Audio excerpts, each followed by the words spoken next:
मतलब मोदी नीतीश के चक्कर में चिराग निकल गए, वरना लग रहा था कि 18 सीटों पर जो चिराग को मतलब आरजेडी से सीधा मुकाबला था वहां वो जीतते नहीं दिखाई पड़ रहे थे। लेकिन ये वाकई सुनामी थी, वाकई अर्थक्वेक आ चुका था समंदर के अंदर। और एक और चीज जिसमें नीतीश को लेकर हम जब बात कर रहे हैं और चिराग पासवान को लेकर बात कर रहे हैं, चिराग पासवान की सबसे ज्यादा रैलियां हुई हैं। जिसका आपने कहा कि अलग अलग पार्टियों के जो हैं नेता, चाहे बीजेपी के हों, वो जेडीयू की सीटों पर जाकर कर रहे थे। नीतीश कुमार जाकर सम्राट चौधरी की सीट पर जो है वो कर आए। 100 से ज्यादा, सबसे ज्यादा रैली करने वालों में चिराग पासवान का नाम। तो मैं तो यूथ आइकॉन वो बने ही अपना बने, अब जो भी हो। हालांकि मैंने तो उनके एरोगेंस के भी किस्से बहुत सुने, लेकिन अब वो है कि उनके जो पसंद करने वाला वर्ग है उनको उसमें भी एक स्टाइल दिखता है, हीरो ने चलता है। छोटा सा पूछ लेते हैं, क्योंकि चुनाव के बाद अगला काम जो होता है सरकार की तारीख और शपथ की तारीख और बाकी चीज़ों के आने तक, वो होता है चकल्लस। 2 सवाल जो नीतीश कुमार के नेतृत्व और प्रधानमंत्री नरेंद्र मोदी ने जो बधाई के ट्वीट किए उसमें उन्होंने कहा कि मुख्यमंत्री नीतीश कुमार को बधाई। फिर वो सवाल नीचे जो तमाम आज विपक्ष को ये चिंता नहीं है कि हम क्यों आ रहे, ये चिंता ज़्यादा है कि नीतीश कुमार का क्या होगा। वो उस ट्वीट के नीचे भी रिप्लाई पर, या जिसको हम कई बार कहते हैं कि वो लोग जो सोशल मीडिया पर विचार रखते हैं, उन्होंने साथ में क्या चिराग पासवान बिहार की राज्य की राजनीति में, जो उन्होंने कई बार संकेतों में बताया, वो ज्यादा इंटरेस्ट रखते हैं। इस परिणाम के बाद किसी तरीके की भूमिका उनकी बढ़ेगी क्या, ये आप देखते हैं? क्योंकि एक उस लीडरशिप के वैक्यूम को नीतीश कुमार के बाद कौन पर चिराग अपने आप को फिट करना चाहते हैं सर। उत्कर्ष सवाल मैं सच बताऊं, जब तक मैं बिहार नहीं गया था और जब तक मैं कार्यकर्ताओं से मिला नहीं था, तो मुझे लगता था कि शायद चिराग इसके लिए एक अच्छी पसंद हो सकते हैं, फिट चेहरा होंगे। लेकिन अभी चिराग क्या इतने मैच्योर हैं, ये मेरे लिए यक्ष प्रश्न है। मैं ऑनेस्टली बताऊं, चूंकि नरेंद्र मोदी और अमित शाह को जितना पॉलिटिक्स करते हुए देखा है, समझा है, उसमें वो लोग कभी कोई तात्कालिक कदम वैसे राज्य में नहीं उठाते हैं। मतलब मोहन यादव को बना दिया, भजनलाल शर्मा को बना दिया, तो वो उनकी पार्टी का अपना अंदरूनी मामला था। लेकिन गठबंधन में जब किसी को वो ला रहे हैं, तो वाकई वो क्या डिलीवर कर पाएंगे और आगे कंसिस्टेंसी क्या रहेगी, ये देखने की बात है। और मुझे लगता है कि इसमें फिर नीतीश की मर्जी भी बहुत जरूरी होगी, ये भी देखना पड़ेगा। तो सम्राट तुरंत जैसे पहुंच गए, नीतीश के पास चले गए और सब चीजें हो गई।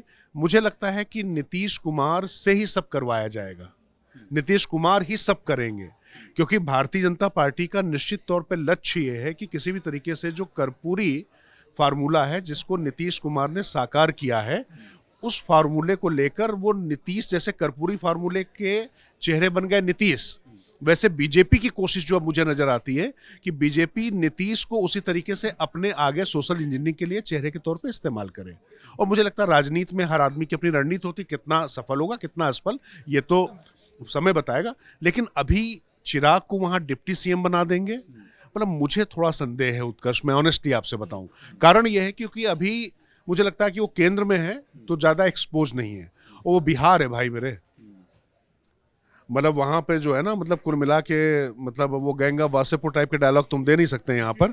तो कुल मिला के लेकिन बहुत समझदारी के साथ काम करना पड़ता है, और ये जब एक एक चीजों में समझदारी का काम किया है, तब जाके इस तरीके का मैंडेट आया है। और ये मोमेंटम उनको भी बना के रखना है आगे भी।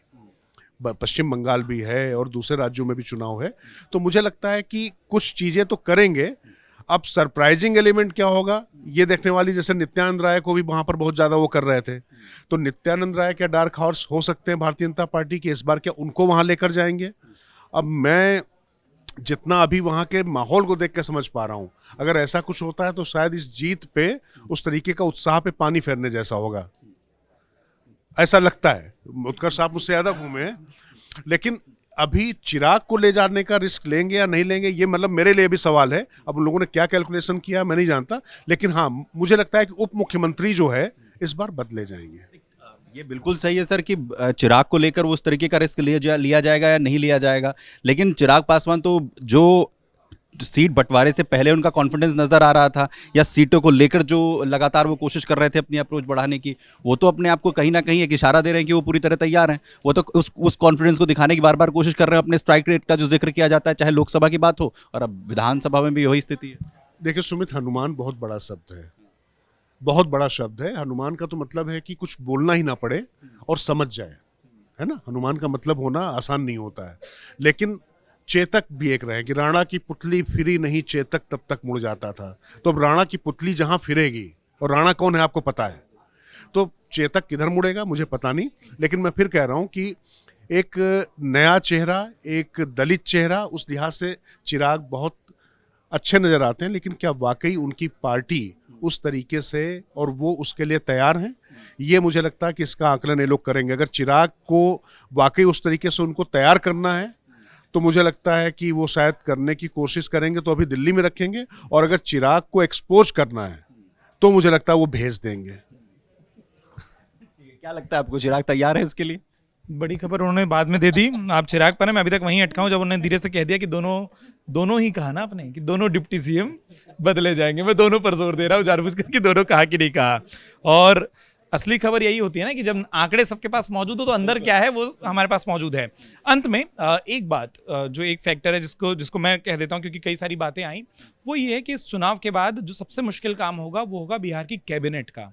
क्योंकि आपके पास अब इतने विधायक हैं, आपको एक छवि और तोड़नी है जो बार बार बिहार में कही गई कि आपके क्लोज एड्स, या वहां पर जो शब्द चल गया कि भूजा पार्टी आपके पास एक है, कितनों की सुनी जाएगी। और दूसरा कास्ट कॉम्बिनेशन, एक स्टोरी हमने अमर उजाला पर की थी और सुमित आपको याद होगा मैं कह रहा था कि मैं उस घर पर जाऊंगा। संयोग ऐसा बना, प्रधानमंत्री नरेंद्र मोदी ने समस्तीपुर से अपना इलेक्शन कैंपेन शुरू किया था। पहली रैली उनकी समस्तीपुर में थी, जहां पर चुनाव की घोषणा के बाद प्रधानमंत्री नरेंद्र मोदी पहली बार गए। उस रैली के ठीक पहले वो गए थे कर्पूरी जी के घर पर, उनके परिवार वालों से मिले थे।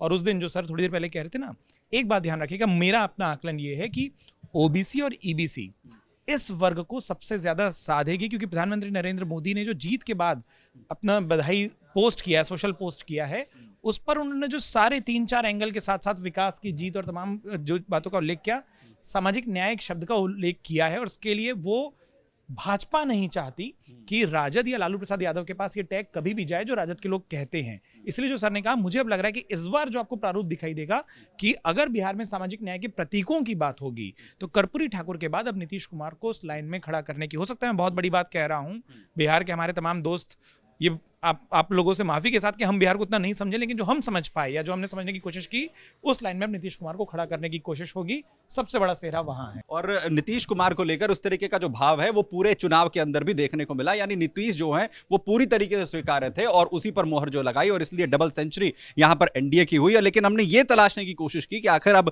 तेजस्वी यादव के लिए रास्ता क्या होने वाला है और चिराग पासवान के लिए उम्मीदें आखिर क्या कुछ होंगी। इन तमाम चीजों को लेकर इस बिहार के चुनाव ने, जनता के मैंडेट ने बहुत कुछ जो है वो इशारा यहां पर कर दिया। बहुत बहुत शुक्रिया राजकिशोर सर हमारे साथ यहां पर जुड़ने के लिए, और बहुत शुक्रिया उत्कर्ष तमाम जानकारी के लिए। बहुत धन्यवाद हमारे साथ जुड़ने के लिए। अगर आप ये वीडियो YouTube पर देख रहे हैं तो हमारे चैनल को सब्सक्राइब कर बेल आइकन दबाएं, और Facebook पर देख रहे हैं तो हमारे पेज को लाइक करें।